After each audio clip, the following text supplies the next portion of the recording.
या अधिगम अक्षमताएं। ये क्या है? ये जो टर्म है ये दिया था सैमुअल किर्क ने 1960s में।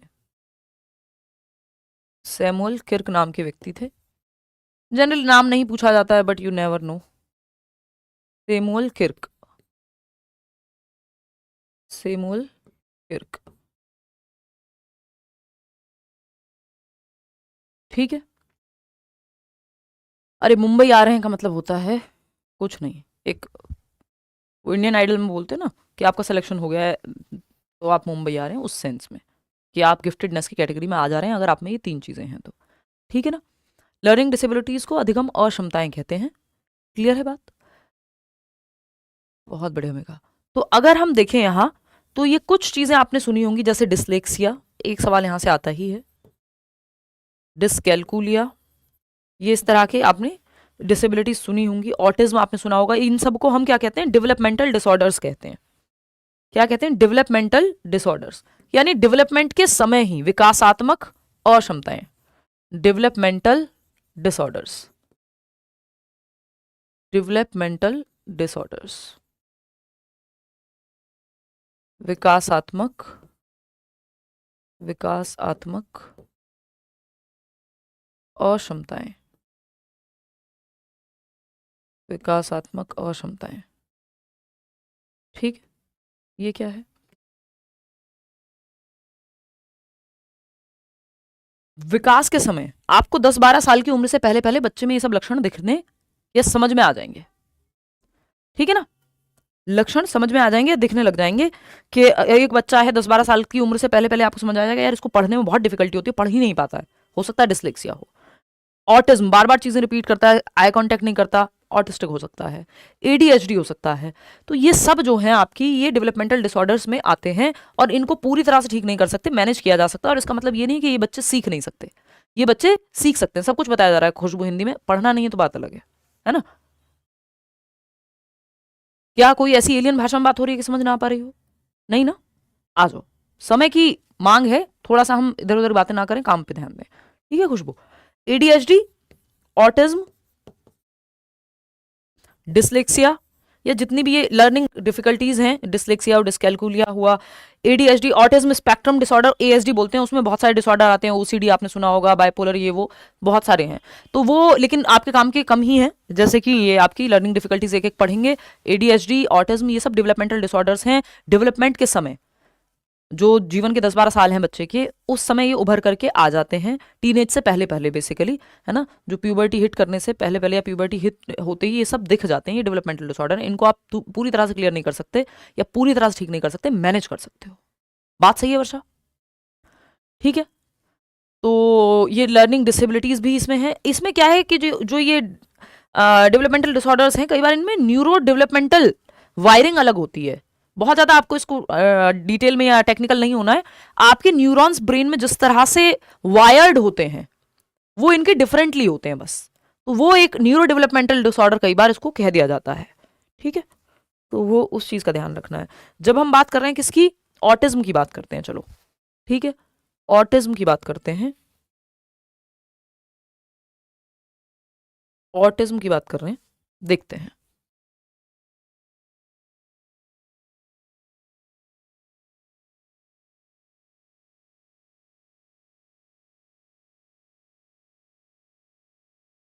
ऑटिस्टिक बच्चा क्या है? स्वालीनता बोलते हैं इसको हिंदी में, स्वालीनता। स्वालीनता की जब हम बात कर रहे हैं तो इसमें सोशल डिफिकल्टीज होती हैं बच्चे को, सामाजिक कम्युनिकेशन में, बच्चों बाकी लोगों के साथ घुलने मिलने में दिक्कत होती है, कम्युनिकेशन में दिक्कत होती है। रेपिटेटिव बिहेवियर्स क्या है? बार बार रिपीट करता है बिहेवियर्स को, सेम चीजें, एक काम कर रहा होगा वही बार बार रिपीट पे करता हुआ नजर आ जाएगा, कोई बात बोल रहा है तो सेम बात 5 बार बोल जाएगा। स्टीरियोटिपिकल बिहेवियर्स भी कहते हैं इसको। स्टीरियोटाइप का मतलब भी होता है वो रिपीटेड है बहुत बार, ठीक है ना। हाँ, तो स्टीरियोटिपिकल बिहेवियर ये शो कर सकते हैं। कम्युनिकेशन चैलेंजेस हो सकते हैं, यानी संचार में, कम्युनिकेट करने में अपनी बात को, हो सकता है बहुत अटक के बोल रहे हो, लेकिन हमेशा अटक के बोलना एडीएचडी होगा या ऑटिज्म होगा ये जरूरी नहीं है, ठीक है ना। तो अगर हम बात करते हैं यहाँ, तो कम्युनिकेशन में दिक्कत हो सकती है बच्चे को, सेंसरी सेंसिटिविटीज हो सकती है, बहुत ज्यादा साउंड से, लाइट से दिक्कत हो सकती है, कि बहुत ज्यादा शोर शराबा है, रूटीन में अगर बहुत ज्यादा इनके चेंज आएगा तो दिक्कत होगी, कि इनके रूम में कोई चीज, सोफा आज यहाँ रखा हुआ था, चेयर वहां रखी हुई थी, कल कहीं और रख दी, परसों किसी और कोने में टेबल लगा दिया आपने, बेड कहीं और शिफ्ट कर दिया, तो इनको दिक्कत होती है। थोड़ी बहुत दिक्कत तो कई बार सभी को होती है कि भाई थोड़ा रूटीन चेंज होता है, जगह चेंज होती है, बट ऑटिस्टिक बच्चे को ज्यादा दिक्कत होती है अगर इनके रूटीन में बहुत ज्यादा परिवर्तन आए। तो एक इंट्रा इंडिविजुअल ग्रुप के अंदर एक खास बात है, मतलब ऑटिस्टिक बच्चे जो होते हैं ये सब में ज्यादातर कॉमन पाया जाता है कि उनको रूटीन चेंज होने पे दिक्कत होती है, ठीक। रेपिटेटिव बिहेवियर है, बार बार सेम चीज रिपीट कर सकते हैं, स्टीरियोटिपिकल बिहेवियर भी इसको कहते हैं। सोशल कम्युनिकेशन में, लोगों के साथ घुलने मिलने में, आई कांटेक्ट में, इन सब में दिक्कत ऑटिस्टिक बच्चे को होती है। बात सही है। चलिए, ये मैं आपको लास्ट में बताऊंगी, कोई पूछ रहा है कि इंपेयरमेंट की बात करो, मैं आपको 3 चीजें बता दूंगी, इंपेयरमेंट,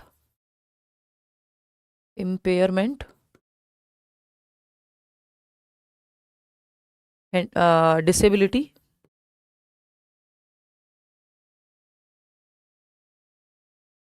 हैंडीकैप।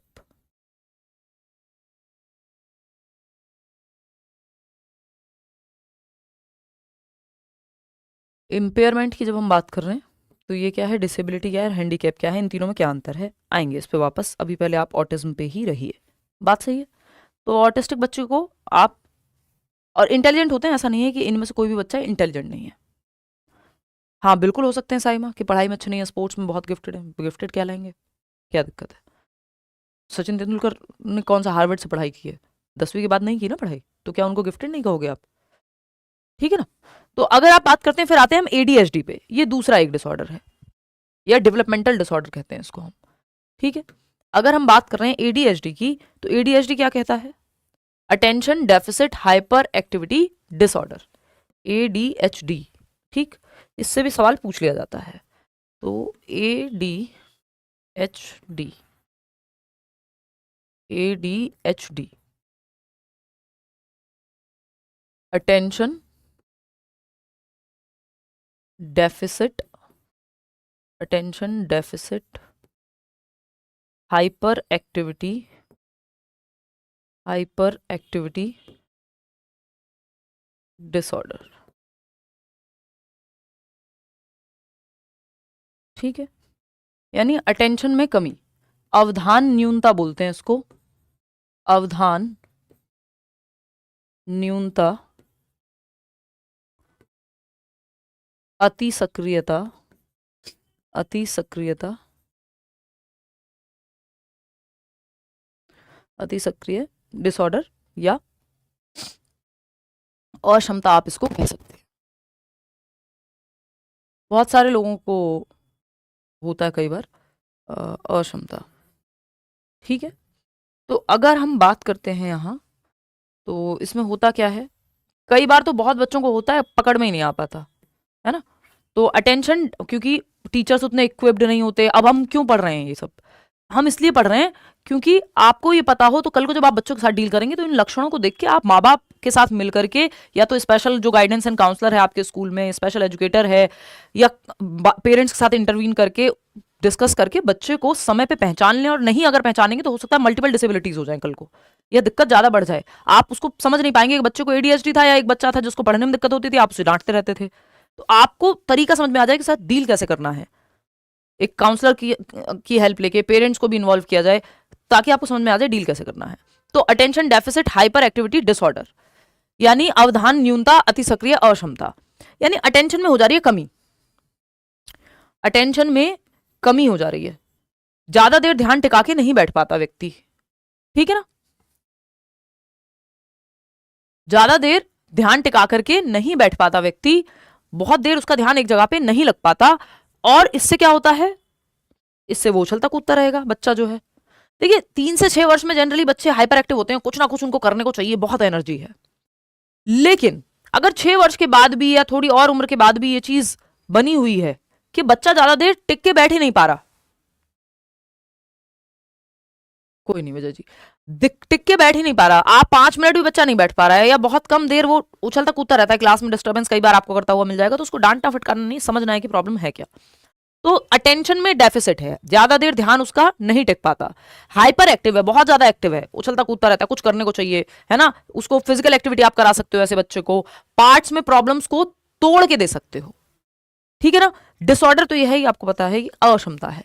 तो अगर हम देखें तो एक बड़ा, इनको कभी भी लॉन्ग पीरियड्स के टास्क नहीं देने, कि इनको आपने दे दिया 1 घंटे का टास्क, आप इनको 20 मिनट का भी टास्क है तो 5-5 मिनट के 4 ब्रेक में दे दो वो टास्क, समझ रहे हो ना, 5-5 मिनट के 4 ब्रेक में दे दो वो टास्क।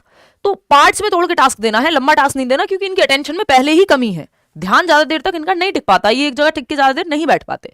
तो एक तो फिजिकल एक्टिविटी करा सकते हो, फिर उसके अलावा पार्ट्स में तोड़ के प्रॉब्लम को दे सकते हो, या पार्ट्स में तोड़ करके टास्क को, काम को, होमवर्क भी है तो एक साथ, होमवर्क तो खैर बात अलग होगी, क्लास वर्क भी है मान लो, या कोई काम दिया है तो उनको छोटे छोटे टुकड़ों में आप टास्क दीजिए, ताकि धीरे धीरे अटेंशन बढ़े।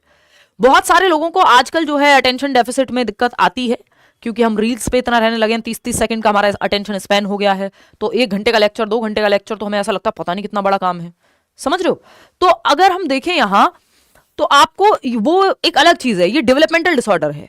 हो सकता है ऐसा नहीं होगा कि 20 साल में आपको अचानक से हो गया, या 25 साल में एक दिन एडीएचडी हो गया सुबह उठे तो, अगर पता हो सकता है, पता तब लगा हो, रहा हो पहले से, क्योंकि न्यूरोलॉजिकल या न्यूरो डेवलपमेंटल कहते हैं, न्यूरोलॉजिकल भी नहीं, न्यूरो, हाँ तो ये लाइफ लॉन्ग है, इसको आप ऐसे नहीं आंख बंद करके नहीं, उसको मैनेज कर सकते हो, खत्म नहीं कर सकते जड़ से, समझ रहे हो।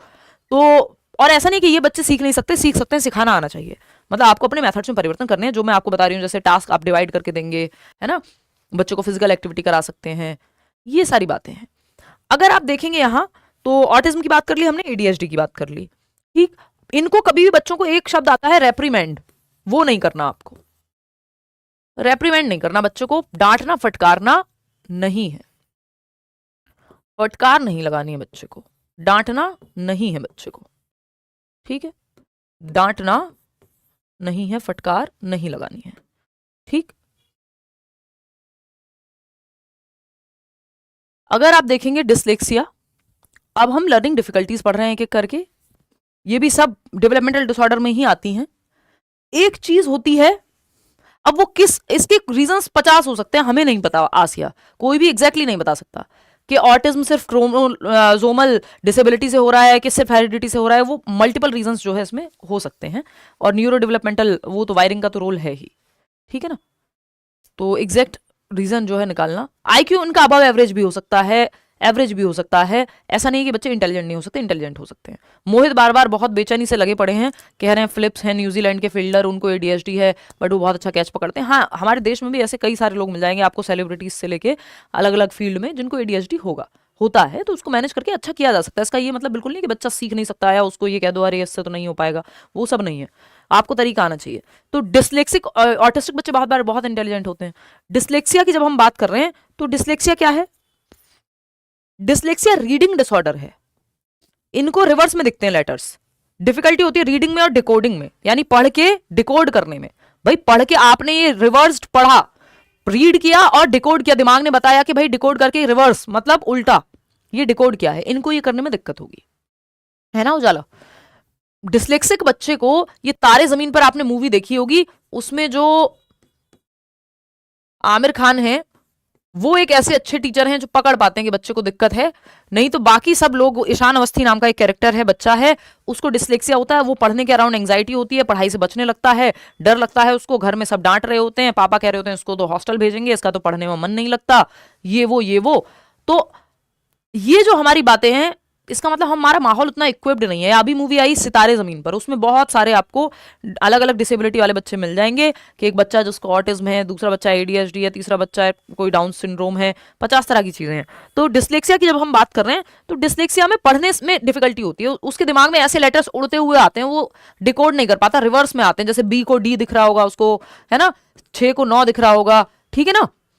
तो B D P T Q ये सब उल्टे पुल्टे दिखते हैं उसको लेटर्स, तो रिवर्स्ड लेटर्स दिखते हैं, या इसको हम कहते हैं मिरर्ड, जैसे मिरर में उल्टे दिखते हैं ना, ऐसे जम्बल्ड लेटर्स, के आप कार ऐसे आपको दिख रही है, तो इनको हो सकता है ये RAC ऐसे दिख रही हो, उल्टी दिख रही हो, जम्बल दिख रही हो चीजें, कंफ्यूज रहते हैं ये पढ़ने के अराउंड, इनको एंग्जाइटी रहती है, एंग्शियस फील करते हैं जब इनको पढ़ने को कहा जाता है ना। 100 को वॉज पढ़ता है बच्चा, गॉड को डॉग पढ़ता है, 6 को 9 पढ़ता है, W को M पढ़ता है, ये सब दिक्कतें होती हैं। थोड़ी बहुत एक आध बार दिक्कत हो सकता है, आपको भी लगी हो बचपन में, आप भी B को D पढ़ रहे हो, लेकिन वो थोड़ा बहुत कंफ्यूजन है। लेकिन अगर ये सीवियर है जिसकी वजह से बच्चे को पढ़ने में दिक्कत हो रही है, पढ़ने में दिक्कत हो रही है तो एक समय ऐसा आएगा जब लिखने में भी दिक्कत होगी, क्योंकि जो बच्चा पढ़ता ठीक से नहीं वो लिखेगा कैसे ठीक से, समझ रहे हो। तो ऐसा भी हो सकता है कि अगर कोई ऑप्शन ही ना बचे और डिस्लेक्सिया ही हो तो आपको राइटिंग साथ भी इसके साथ जाना पड़े, ठीक है। तो डिस्लेक्सिया हो गया पठन संबंधी विकार। डिस्ग्रेफिया क्या है? डिस्ग्रेफिया है आपका लिखने से संबंधित। ग्राफ कैसे बनाया जाता है? पेपर से। तो आप ग्राफ से ध्यान रखेंगे कि ग्राफ मतलब राइटिंग डिसऑर्डर की बात हो रही है। किसकी बात हो रही है? राइटिंग डिसऑर्डर की बात हो रही है, ठीक है जी। पुअर पेंसिल ग्रिप, इनकी ग्रिप पेंसिल पे बहुत अच्छी नहीं होती है, मैसी हैंड राइटिंग होती है, वो वाला लियोनाल मैसी नहीं, मैसी मतलब आप पढ़ नहीं पाएंगे, इलेजिबल सी राइटिंग होती है, जो डॉक्टर्स वाली राइटिंग नहीं होती, वो मैं मजाक में कहती हूँ कई बार, हालांकि डॉक्टर्स को डिस्ग्रेफिया नहीं होता है, पढ़े लिखे लोग होते हैं और उनको ऐसा नहीं है, और डिस्ग्रेफिया वाले बच्चे पढ़ लिख सकते हैं, इसमें भी कोई दिक्कत नहीं है। तो मतलब वो उनको आता है लिखना पढ़ना, कोई ऐसी दिक्कत नहीं है, उनको डिस्ग्राफिया नहीं होता, बस वो आपको पता ही है कि वो बस केमिस्ट को, मेडिकल स्टोर वाले को समझ आती है उनकी राइटिंग। तो मैं कई बार मजाक में कहती हूँ कि इलेजिबल। लेजिबल क्या होता है? Legible is something which you can read. Legible वो है जो आप पढ़ सकते हो। लेजिबल क्या है? जिसको, जो पढ़ने योग्य हो, पढ़ने योग्य हो, पढ़ने योग्य, जिसको पढ़ा जा सकता हो। क्या किया जा सकता हो? पढ़ा जा सकता हो। लेकिन डिस्ग्राफिक बच्चे की जो राइटिंग है वो इलेजिबल है, जो पढ़ने योग्य नहीं है, पढ़ने योग्य, पढ़ने योग्य नहीं है, तो आप पढ़ नहीं पाएंगे कि क्या लिखा है। तो जब ऐसी कॉपी आपके सामने आ जाए, सब रिवर्स लेटर्स हैं, आपको पढ़, आप पा ही नहीं रहे हैं, बच्चे को दिक्कत है, डिस्ग्रेफिया है। अगर बच्चे को डिस्ग्रेफिया, इसका मतलब उसको लिखने में दिक्कत होगी, ग्राफ से संबंधित है ये, ठीक। तो इनकी पुअर स्पेसिंग होगी, एक शब्द यहां लिखा है, दूसरा शब्द बहुत जगह छोड़ के लिखा होगा, तीसरा बिल्कुल पास लिखा होगा। तो difficulty in return expression, mixed up letters होते हैं इनके, ठीक है। इतनी बात क्लियर है? कोई दिक्कत परेशानी? डिसकैलकुलिया की जब आप बात कर रहे हैं तो डिसकैलकुलिया है आपका गणन संबंधी विकार। क्या है? गणना से संबंधित विकार, गणन संबंधी विकार। कैलकुलेशन आ ही रहा है नाम में।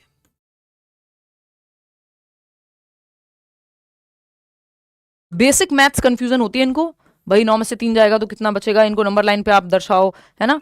इनको कैलकुलेशन में दिक्कत होती है, गुणा की जगह भाग करना है, भाग करना है, गुणा करना है, मिक्सिंग अप नंबर्स को मिक्स कर देते हैं कई बार, है ना। लैक ऑफ नंबर सेंस बहुत ज्यादा नहीं होता कि वंस पे क्या आएगा, इकाई, दहाई, सैकड़ा, ये सब नंबर सेंस बनाने में भी इनको दिक्कत होती है ना। डिफिकल्टी इन अंडरस्टैंडिंग नंबर्स, तो नंबर्स को समझने में, कैलकुलेशन में इनको दिक्कत होती है, डिसकैलकुलिया है। हाँ, हो सकते हैं मल्टीपल डिसेबिलिटीज हो सकती हैं भाई आयुषी एक साथ, ठीक। और अगर ध्यान ना दिया जाए तो कई बार उस चक्कर में हो जाती हैं। डिस्प्रेक्सिया की जब आप बात कर रहे हैं तो प्रेक्सिया होता है, डिस तो सभी में लगा हुआ है, डिस का मतलब डिसफंक्शनल है, चलने वो काम होने में दिक्कत है, डिस्प्रेक्सिया। अब प्रेक्सिया मोटर मूवमेंट से संबंधित है ना। डिफिकल्टी इन कोऑर्डिनेटिंग मूवमेंट्स, जूते के फीते बांधने हैं, टाई लगानी है, बटन लगाना है, जो भी काम जिसमें ग्रॉस और फाइन मोटर स्किल्स का यूज हो रहा है, उनके कोऑर्डिनेशन में दिक्कत होती है बच्चे को, जो बच्चा जो है डिस्प्रेक्सिक है, ठीक। तो जंबल स्टेप, टेढ़े मेढ़े भी चल सकते हैं, पेन पकड़ने में भी दिक्कत हो सकती है, जिसकी वजह से लिखने में भी दिक्कत आ सकती है, समझ रहे हो। डिस्फेजिया क्या है? डिस्फेजिया आपका साउंड से संबंधित है, साउंड से पीएच जहां आ जाए मतलब साउंड की बात हो रही है। ये बेसिकली लैंग्वेज कॉम्प्रिहेंशन से संबंधित है, अभी समझेंगे क्या है। जैसे इन बच्चों को ठीक से बोलने में दिक्कत होगी, दूसरे की बात जो कही जा रही है वो समझने में दिक्कत होगी, ये डिस्फेजिया है। प्रेक्सिया है दौड़ने, भागने, चलने फिरने, मोटर कोऑर्डिनेशन में दिक्कत, टाई बांधने, कोई सुई में धागा पिरोने, इन सब में दिक्कत होगी, ठीक है ना। अगर हम बात करें अंजलि डिस्फेजिया की, तो फेजिया बोलने से संबंधित है ना। जैसे फोनीम पढ़ा था हमने, तो पीएच जहां साथ में आता है इसका मतलब साउंड की बात हो रही है, तो ये बोलने से या भाषा को समझने से संबंधित है डिस्फेजिया। डिस्फेजिया किससे संबंधित है? भाषा को समझने से, लैंग्वेज कॉम्प्रिहेंशन से संबंधित है। मान लो मैंने कोई बात कही और आप समझ ही नहीं पा रहे, तो जब आप समझ नहीं पाएंगे तो आप मुझे वापस जवाब भी नहीं दे पाएंगे, तो कम्युनिकेशन में दिक्कत आ जाएगी, है ना। जब आप भाषा को समझ नहीं पा रहे और आप समझा भी नहीं पाएंगे, फिर जब जो समझ नहीं पाया सुन करके वो कैसे अपनी बात को कम्युनिकेट करेगा, वो रिप्लाई में भी दिक्कत आएगी। तो ओवरऑल कम्युनिकेशन में फिर दिक्कत आ जाती है, क्योंकि भाषा को समझने में दिक्कत है। कॉम्प्रिहेंशन का मतलब है समझने में, कि मैं जो कह रही हूँ मान लो आपको समझ नहीं आ रहा, इसका मतलब डिस्फेजिया वाले बच्चे को ये लक्षण हो सकता है। इसका मतलब हमेशा ये नहीं है कि आपको डिस्फेजिया ही होगा। अब यहाँ पे फिर से देख लीजिए, जो मुख्य मुख्य हैं इन 5 से एक क्वेश्चन पूछ लिया जाता है हर बार, इसलिए जो है फटाफट से इसको वो कर लेते हैं रिवाइज। डिसलेक्सिया की जब हम बात कर रहे हैं तो डिसलेक्सिया है क्या, पठन संबंधी विकार, रीडिंग डिसऑर्डर, रिवर्स में पढ़ेगा, वॉज को 100 पढ़ सकता है बच्चा, डिसग्राफिया, राइटिंग, डिसकैलकुलिया कैलकुलेशन से संबंधित है, गणना से संबंधित, गणन संबंधी विकार,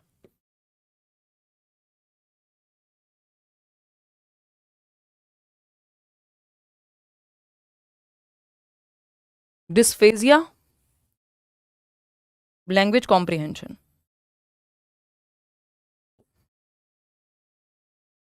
भाषा को समझने से संबंधित है, डिस्प्रेक्सिया मोटर मूवमेंट से संबंधित है, चलना फिरना, कोई पेन पकड़ना, टाई बांधना, ये सब लेसेस लगाना, ये सब डिस्प्रेक्सिया में आ जाएगा। ठीक है, अटेंशन आप धीरे धीरे बढ़ाएंगे, ऑफ कोर्स साइमा, ये बिना एडीएचडी के भी अटेंशन में आजकल दिक्कत आती है, क्योंकि हमारी आदत छूट गई है टिक के बैठने की। तो मैं सिंपल वही बात कहती हूँ जो आप एडीएचडी के केस में भी अप्लाई कर सकते हैं, उसमें और भी 4 चीजें अप्लाई कर सकते हैं कि आप पार्ट्स में तोड़ के पढ़िए। आप 8 घंटे लगातार नहीं पढ़ पा रहे हैं, 2 घंटे पढ़िए, आधे घंटे का ब्रेक लीजिए, 20 मिनट का ब्रेक लीजिए, 15 मिनट का ब्रेक लीजिए, फिर से 2 घंटे पढ़िए, ठीक है ना।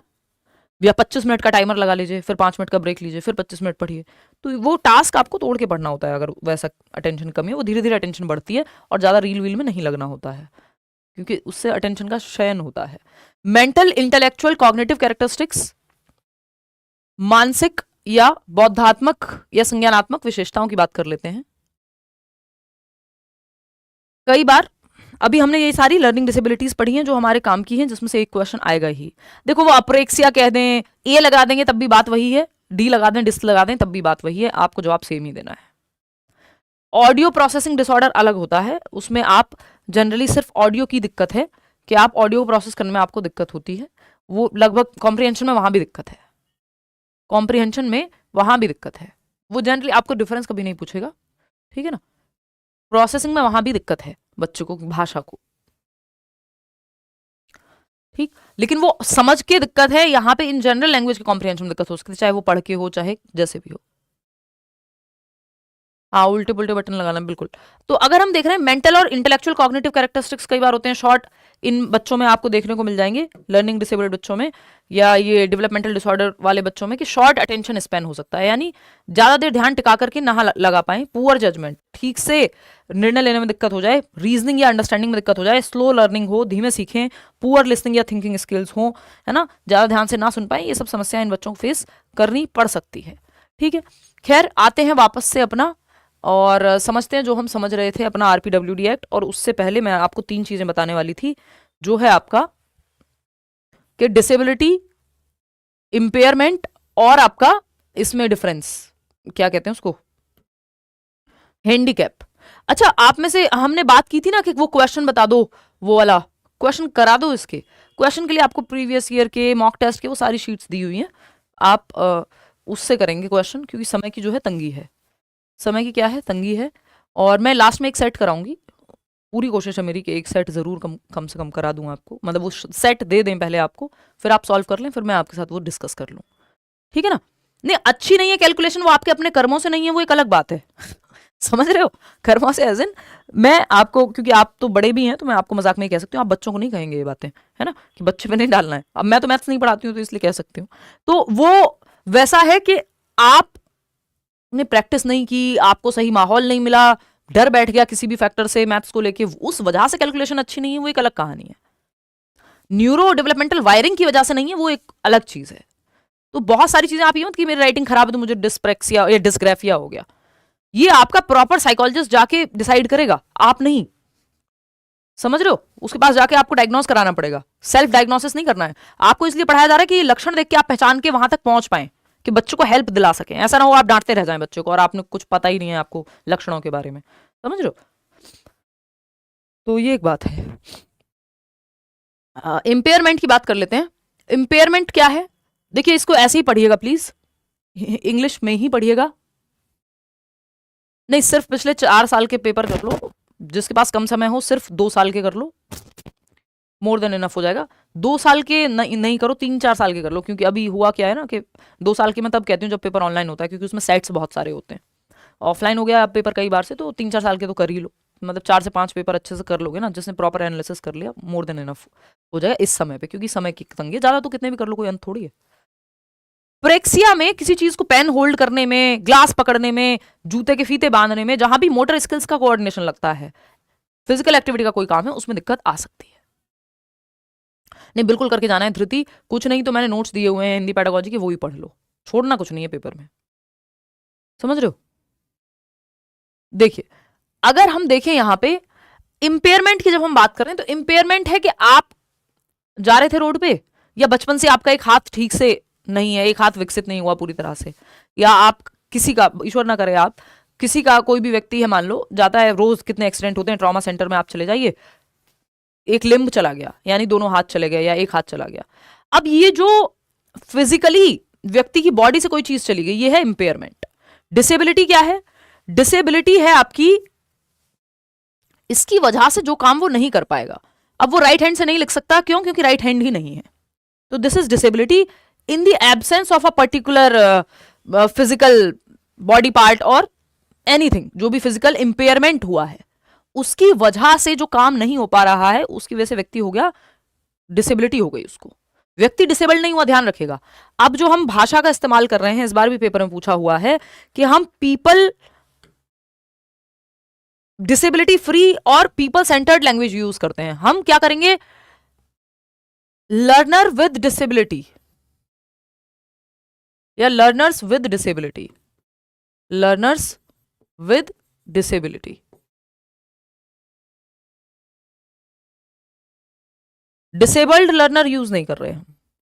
बच्चा डिसेबल्ड नहीं है, उसको डिसेबिलिटी है। आपको बुखार हुआ है, आप बुखार बन नहीं गए हैं, तो ये वाली भाषा आपकी ह्यूमन राइट्स के हिसाब से है कि ये पीपल सेंटर्ड है, लोगों को सेंटर में रखा गया है, ना कि डिसेबिलिटी को। तो बच्चों को पहले रखा गया है डिसेबिलिटी से, तो डिसेबल्ड चिल्ड्रन की जगह हम चिल्ड्रन विद डिसेबिलिटी यूज करते हैं, ठीक है ना। इससे बेटर लैंग्वेज ये है लर्नर्स या फिर चिल्ड्रन विद डिसेबिलिटी। बच्चे को डिसेबिलिटी है, बच्चा डिसेबल्ड नहीं है, वो अभी भी सीख सकता है, दो चीजों में अंतर है, ठीक है। कहने का ही तो तरीका है ना। आप अपनी माताजी को माताजी कहते हैं ना, ये नहीं कहते ना मेरे पिताजी की वाइफ इधर आ जाइए, है ना, समझ रहे हो बात को। तो वो तरीका है कि बच्चे को डिसेबिलिटी है, बच्चा डिसेबल्ड नहीं है। सेकंड में क्या है, ये बच्चा डिसेबल्ड है ऐसा साउंड कर रहा है, जबकि ये ऐसा है कि बच्चे को डिसेबिलिटी है, ठीक है, बहुत सारी डिफिकल्टी होती है लाइफ में, बट वो सीख सकता है। तो डिसेबिलिटी से पहले बच्चा है, ना कि बच्चा बाद में है डिसेबिलिटी से। तो ये ह्यूमन राइट्स वाली अप्रोच है, मानवाधिकार, आप बच्चे की डिग्निटी, जस्टिस, इन सबको ध्यान में रखते हुए इस भाषा का प्रयोग आज के समय में करते हैं। आया हुआ क्वेश्चन है पिछली बार, इसलिए बता रही हूं। चलिएगा, खैर वापस से आते हैं अपनी इंपेयरमेंट वाली डिबेट पे या डिस्कशन पे। इंपेयरमेंट यानी फिजिकली जो चीज, कोई एक पार्ट मिसिंग है, कोई दिक्कत हुई है शारीरिक तौर पे, वो इंपेयरमेंट कहलाएगा। इसकी वजह से जो व्यक्ति को फंक्शन करने में दिक्कत आ रही है, प्रकार्यात्मकता, फंक्शन करने में दिक्कत आ रही है, वो है डिसेबिलिटी। हैंडीकैप क्या है? हैंडीकैप है ये समाज बना दे रहा है, ये सोशल पर्सपेक्टिव है, समाज ने बना दिया कि ये तो भाई तुम्हें हम नहीं पढ़ाएंगे नॉर्मल स्कूल में, क्यों? क्योंकि तुमको फलानी डिसेबिलिटी है। तो समाज हैंडीकैप कर देता है, यानी आपको रोक दिया किसी चीज से, या समाज ने एक धारणा बना दिया, अरे ये लोग थोड़ी सीखेंगे, बेचारे हैं, सिंपैथी नहीं चाहिए उनको, वो सीख सकते हैं, आपको तरीका आना चाहिए, आप अपने समाज को उस तरह से परिवर्तित कर लीजिए। आप इमेजिन करिए ना, अगर सारे लोगों को डिसेबिलिटी होती और कुछ ही लोग होते जिनको, जो मेरे आपके जैसे हैं, जिनको डिसेबिलिटी नहीं है मान लो, तो फिर उनको आप स्पेशल लगने लग जाते, यार बताओ तुम्हारे कुछ दिक्कत नहीं है। तो ये प्रॉब्लम है अपने आप में। तो ये नजरिए का खेल है एक तरह से। तो ऐसा नहीं कि बच्चा सीख नहीं सकता, आपको सिखाना आना चाहिए। तो हैंडीकैप समाज बना देता है, अरे बेचारा, अरे फलाना, है ना। किसी के घर में डेथ हो जाए, आप देखो लोगों की, करना उनको कुछ नहीं, 2 पैसे का, बस वो सिंपैथी ऐसी दिखाएंगे जैसे आपसे बेचारा कोई है नहीं उनकी नजर में, कोई उनसे हेल्प नहीं होगी। आप देखिए जीवन में, मैंने तो देखा है। तो वो वैसा है मामला। हाँ, हम जनरली हैंडीकैप वैसे यूज नहीं करते word, it is not the right word to use, इसीलिए क्योंकि ये सोशली नेगेटिव टर्म की तरह यूज होता है, ठीक है ना। तो ब्लाइंड चिल्ड्रन भाई टेक्टाइल मटेरियल होता है जिसको हम टच एंड फील मटेरियल या ब्रेल लिपि कहते हैं, वो यूज करते हैं, और उनको आप असिस्टिव टेक्नोलॉजी का सहारा दे सकते हो। जैसे अगर आप बात करोगे ब्लाइंड चिल्ड्रन, या फिर विजुअली इंपेयर्ड कहते हैं हम, विजुअली इंपेयर्ड चिल्ड्रन, कम दिख सकता है, बिल्कुल ना दिखे, ये भी हो सकता है ब्लाइंड हो बच्चा। विजुअली इंपेयर्ड चिल्ड्रन यानी दृष्टि बाधित छात्र, तो इनको हमें टेक्टाइल मटेरियल से पढ़ाना होता है, यानी जिसको टच और फील किया जा सके, ऐसे मटेरियल से, टेक्टाइल मटेरियल से पढ़ाना होता है। टच एंड फील मटेरियल कहते हैं टेक्टाइल को हिंदी में, मतलब इंग्लिश में ही, आसान भाषा में, है ना, टच एंड फील मटेरियल, ठीक है जी। फिर अगर आप बात करेंगे इसकी, तो इसमें ब्रेल लिपि का आप इस्तेमाल कर सकते हैं, ऑडियो वगैरह आप सुना सकते हैं उनको, क्योंकि बाकी के सेंसेस तो काम कर ही रहे हैं ना, समझ रहे हो। ब्रेल स्क्रिप्ट, ब्रेल लिपि कहते हैं, लुई ब्रेल ने इसको बनाया था। उनकी आंखों में बचपन में अपने पिताजी के औजारों से खेलते हुए, वो शायद उनके पिताजी कारपेंटर थे, या उनकी वर्कशॉप में, बाहर तो लोग करते हैं ना ये सब शौक में, हमारे यहाँ तो इसको बड़ा हम अलग नज़र से देखते हैं कई लोग कि बहुत छोटा काम कर रहे हो, जैसे लोगों को शौक होता है वहाँ कारपेंटरी का शौक, वो तो काम कर रहे हैं ना, सुन तो पा रहे हैं ना, स्मेल तो कर पा रहे हैं, टेस्ट तो कर पा रहे हैं ना। तो बाकी सेंसेस से सिखाओ, और बाकी सेंसेस इन बच्चों के ज़्यादा स्ट्रांग हो जाते हैं क्योंकि वो ज़्यादा यूज में है, और एक हाइटर्न है क्योंकि एक सेंस काम नहीं कर रहा है। मान लो अगर सुनने में दिक्कत है या सुन ही नहीं सकता बच्चा, तो फिर आप जेस्चर से, साइन लैंग्वेज के थ्रू सिखाते हो डेफ एंड डम बच्चे को। अगर ऑडियो वाला बच्चा है तो उसको दिखा सकते हो कुछ, ठीक है ना, कि आप विजुअली कोई चार्ट दिखा सकते हो, कोई मूवी दिखा सकते हो, है ना, साइन लैंग्वेज की मूवी दिखा सकते हो। तो जिस सेंस में दिक्कत है वो वाला काम नहीं करना। अगर किसी को सुनने में दिक्कत है, ऑडिटरी प्रॉब्लम्स हैं, चिल्ड्रन विद ऑडिटरी प्रॉब्लम्स, तो उनको आप सुनाते नहीं है, क्योंकि सुनने में ही तो दिक्कत है। एक बच्चा जिसको देखने में दिक्कत है उसको दिखाते नहीं हो, आप दिखा के नहीं पढ़ाओगे चार्ट, उसके लिए बाकी मेथड्स का इस्तेमाल करिए, बाकी सेंसेस जिसके उसमें यूज में आ जाएं, ठीक है। इतनी बात क्लियर है, चलिए बहुत बढ़िया। हम बात कर रहे थे इसकी, आपके जो ये इंक्लूसिव एजुकेशन में हम आरपीडब्ल्यूडी एक्ट कर रहे थे ना, उस पर थोड़ी सी चर्चा कर लेते हैं। वैसे तो समय हमारे पास अभी बचा नहीं है, कल हम लोग मिलेंगे शाम को। ये है आपका इंक्लूसिव एजुकेशन आरपीडब्ल्यूडी एक्ट, ये हाँ हाँ, इतनी डिटेल में आपको जाने की आवश्यकता वैसे नहीं है।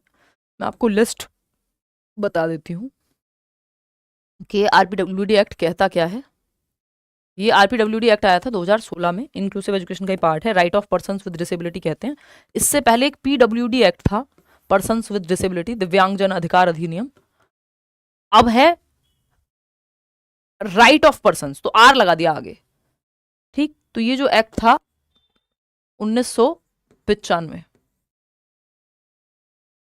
2016, तो पीडब्ल्यूडी एक्ट 1995 के बाद रिवाइज हुआ ये, और 2016 इसमें सिर्फ 7 डिसेबिलिटीज थी जिनको इंक्लूड किया गया था। और यहाँ पे जो आप बात कर रहे हैं आज की डेट में, वो हम पढ़ते हैं 14 डिसेबिलिटीज। क्या है ये? 14 डिसेबिलिटीज हैं, सॉरी 21, 14 नई ऐड की गई, और भी इसमें ऐड की जा सकती हैं नोटिफिकेशन दे करके कि भाई ये एक डिसेबिलिटी है तो इसको भी हम शामिल कर सकते हैं। जैसे बोनापन यानी डॉर्फिज्म पहले शामिल नहीं था इसमें पीडब्ल्यूडी में, आरपीडब्ल्यूडी एक्ट में है शामिल। एसिड अटैक विक्टिम्स हैं, वो पीडब्ल्यूडी में शामिल नहीं थे, यहाँ पे हैं आरपीडब्ल्यूडी में। तो इसमें 21 डिसेबिलिटीज़ हैं, तो 14 नई ऐड हो गई हैं। 1995 वाले में सिर्फ 7 डिसेबिलिटीज़ थी। बात सही है? हाँ,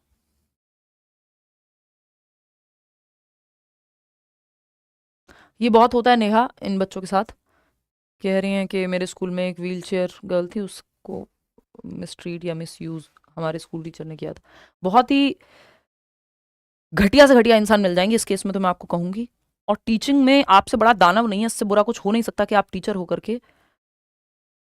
मैं तो नॉर्मल केस में भी अफेयर्स तक के खिलाफ हूं, चाहे उसमें बच्ची की सामने वाले की मर्जी हो या बच्चे की मर्जी हो, वो भी बिल्कुल अनएथिकल प्रैक्टिस है मेरे हिसाब से, है ना। मैं तो इवन कोचिंग्स में ये सब होता है तो उसके भी खिलाफ ही हूँ, मुझे तो वो भी पसंद नहीं है ना। जबकि वहां तो अडल्ट ही आ रहे हैं। मेरा कई बार इसमें मन करता है अकोमोडेट करने का अपने दिमाग में कि चलो पुराने बैच में कोई पढ़ के गया होगा, बाद में बात हो गई होगी, what ever what ever, but I don't like this, पता नहीं क्यों। मतलब वो टीचर और बच्चे के बीच में गरिमा है, उसको बना ही रहने देना चाहिए। तो वो, बट बहुत लोगों को उनके लिए कर्म पूजा नहीं होता ना, समझ रहे हो। तो ये सब समस्याएं बहुत होती हैं। आप खुद से प्रॉमिस कीजिए कि आप अपने आसपास मदद करेंगे लोगों की, और आप ये सब में कभी भी इन्वॉल्व नहीं होंगे। जो आप नहीं देखना चाहते वो आप बनेंगे नहीं। हाँ, इंटेलेक्चुअल चाइल्ड प्रोडिजी हम उसी को कहते हैं, मतलब मेंटल एबिलिटी जिसकी ज्यादा है। ठीक है, चलो खैर, ये हम कल डिस्कस करेंगे, इसको हम खत्म करेंगे। इंक्लूसिव एजुकेशन टाइम लग ही जाता है, कई बार 4-4 5-5 दिन लग जाते हैं। हमारी तो 2 ही क्लास हुई हैं अभी। हाँ, मेरी बुक में सारी टू द पॉइंट बातें इंग्लिश मीडियम के लिए, अगली बार से हिंदी में भी ले आएंगे सरीना। आप पहले इतना सीरियस नहीं रहते थे, अब क्यों? सौरभ, जीवन है, थोड़ा बहुत ऊपर उथल पुथल चलता रहता है, चीज़ें ज़्यादा हो जाती हैं, और आप बहुत कुछ बहुत लंबे समय से डील कर रहे होते हैं, तो होता है कि एक के बाद दूसरा, दूसरे के बाद तीसरे, कुछ समस्याएं जो हैं आपके जीवन में जब चलती रहें, सीरियस वाली, ऐसी ये सब नहीं, छोटी मोटी बातें नहीं कि ब्रेकअप हो गया, फलाना हो गया, ये सब नहीं। मतलब मैं उसको भी छोटा नहीं मानती, खैर, बट स्टिल, तो जीवन है। चलिए खैर, ये सब चलता रहा, और तबीयत भी थोड़ी ढीली है यार।